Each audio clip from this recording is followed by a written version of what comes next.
కుటుంబ వ్యవస్థలు విచ్ఛిన్నం కావడం వల్లే చాలా మంది పిల్లలు పక్కదారి పడుతున్నారని సీఎం రేవంత్ రెడ్డి అన్నారు. విద్యార్థులకు మంచి చెడులు చెప్పాల్సిన బాధ్యత మనపైనే ఉందన్నారు.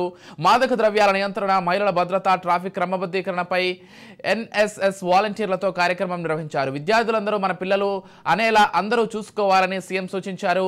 డ్రగ్స్ వల్ల యువత నిర్వీర్యం అవుతోందని ఆవేదన వ్యక్తం చేశారు. తల్లిదండ్రులు తమ పిల్లలకు సమయం కేటాయించాలని సూచించారు. వారికి మంచి చెడులు చెప్పాలన్నారు.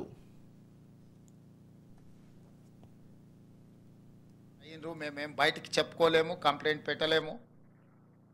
ఇట్లాంటి సమస్యలు ఉన్నాయి, ఏం చేయాలని.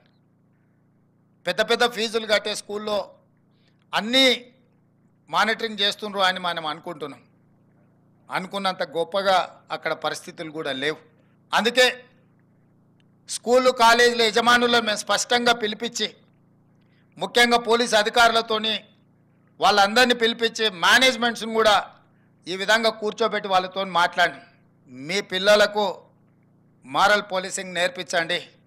ఫిజికల్ డైరెక్టర్లను పెట్టి స్పోర్ట్స్ నేర్పించడం కాదు, ఫిజికల్ డైరెక్టర్స్ని పిల్లలకు ఈ సమస్యలు అట్లా ప్రోత్సహించేవాడు స్కూళ్ళ దగ్గర, కాలేజీల దగ్గర ఇట్లాంటి వాటిని లాభం కోసం వ్యాపారం చేసుకునే వాళ్ళు ఉండనే ఉంటారు. వాళ్ళని పట్టుకోవాలంటే పోలీస్ వ్యవస్థ ఉన్న వ్యవస్థ సరిపోదు. అక్కడే ఈ ఎన్ఎస్ఎస్ స్టూడెంట్స్ యొక్క అవసరం ఉంది. మారల్ పోలీసింగ్ చేయాల్సిన బాధ్యత మీది.